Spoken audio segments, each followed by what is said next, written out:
Fresh figures show a decline in the number of women standing for political office in 2023.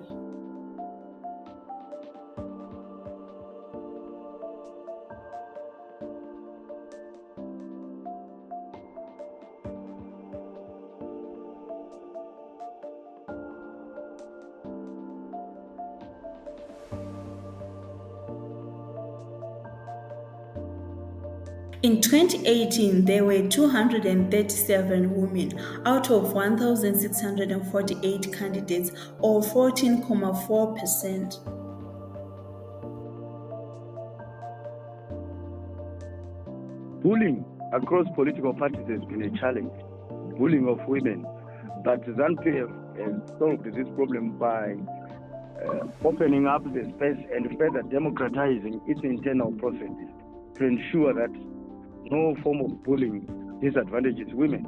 And we had very clean, clear, transparent primary elections. Those who did not make it know very well where they erred or where they made mistakes or where they did not do well, and there's still room for them to do much more better in the future. I don't know with other parties, I cannot comment for them and their policies, but what is clear and bare for everyone to see is that ZANU-PF has done well, both from the side of government, now that we are the ruling party, and also from its own policies, so internal. Then you also come from the government side. President Mnangagwa has introduced even a women's quota for our women on combative in local authorities, and that shows very well. On top of women in parliament, that shows very well that we have done well to improve on the status of women political wise. Obviously, we are coming from a patriarchal society that undermines the role of women and youth. So these vulnerable groups are at the center of our politics as a movement. That's why we've strategically deployed women in parliament and local authorities, because we believe that we must uplift women and we must also do the same younger people. So these vulnerable groups are represented. ZANU-PF has bastardized participation of women by one is toxic political culture. You've seen how women have been denigrated by ZANU-PF in public and private platforms, how they've not been given an opportunity to serve, how they've been undermined. But as a movement, as a new movement, we are focused on making sure that we provide safe spaces, we train them. So that's why one of the key pillars of the modern sunrise ideology leadership development is to ensure that we strategically train women on the ideological impetus and the strategic thrust of the movement and what we expect, so that they've got the capacity to lead, deployed in strategic sectors, not just in the politics for country, but also in the strategic economic centers of our entire politics in the country. It clearly shows that the mainstream political parties in this country are patriarchally dominant and do not regard women as equals when they do their political candidate selection processes. The high nomination fees that were pegged by ZEC were actually another determining factor in the low number of women that were participating for public office in 2023. And we also have the patriarchal dominance and misogyny in political parties, which has also been a catalyst in the few number of women that have participated for public office in this country.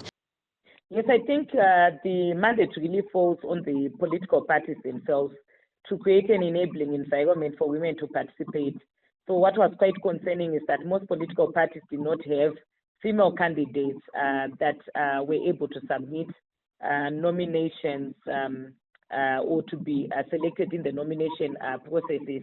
So this is quite concerning, because it means we don't have many women contesting as candidates in the election, both at local government level and at National Assembly.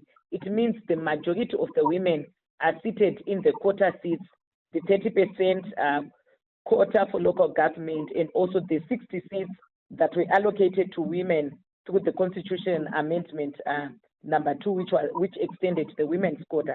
So this is where we are going to see a lot of women sitting in these non-constituency seats, and we will have few women who will be actually elected. So at the moment, we are really saying to political parties, this must really change. We have to be politically willing to abide by the constitutional values for gender equality that are in our constitution, and also abide by the international and regional treaties that Zimbabwe is a signatory to. We cannot continue to relegate women to non-constituency seats. The political will has to be demonstrated at political party level. Yeah, you would know that Zimbabwe is due actually to report to the CEDAW committee, which is the Convention on the Elimination of Discrimination Against Women. In their last report or concluding observations to the Zimbabwean government, one of the key issues they raised was the area of women's political participation. And the government of Zimbabwe made commitments to ensure that women are given space, they are given opportunity, and that equality is promoted and advanced at all levels of decision making. And I think now it is quite concerning because we have actually regressed in terms of statistics. When we were just scanning the statistics coming from the provinces, local government, we noticed that we have dropped from 14%, which was there in 2018, to now 11%. And that 11% is only 11% because of the quota seats. If we remove the quota seats, I want to believe that it would even be a shocking number in terms of how many women we have. So we are actually regressing in terms of development. We have to be progressing, not regressing, because we have made commitments at both regional and international level, and even at local level in our own constitution. Section 17, Section 56, Section 80, and many other provisions in the Constitution that speak to gender equality. We've made commitments that will ensure that there is going to be gender parity, gender equality. But at the moment, it doesn't look like that is going to happen when it comes to the field of women's political participation. There is a serious underrepresentation of women with disabilities in the upcoming election. I think one thing that I also want to note is the lack of disaggregated statistics that we have been given. If you see the statistics, they're only disaggregated by gender that are available. So at the end of the day, it really becomes difficult to see how the participation is like. I only know one female candidate who's a proportional representative for council in Bulawayo. She's the only woman that I know. There may be more, I don't know, but the thing is we have to kind of guess because the statistics are not really readily available. So the fees also, for example, Parliament 1,000, for running for president 20,000. These fees were really steep, and I think that people with disabilities were really found it difficult to get themselves nominated under that.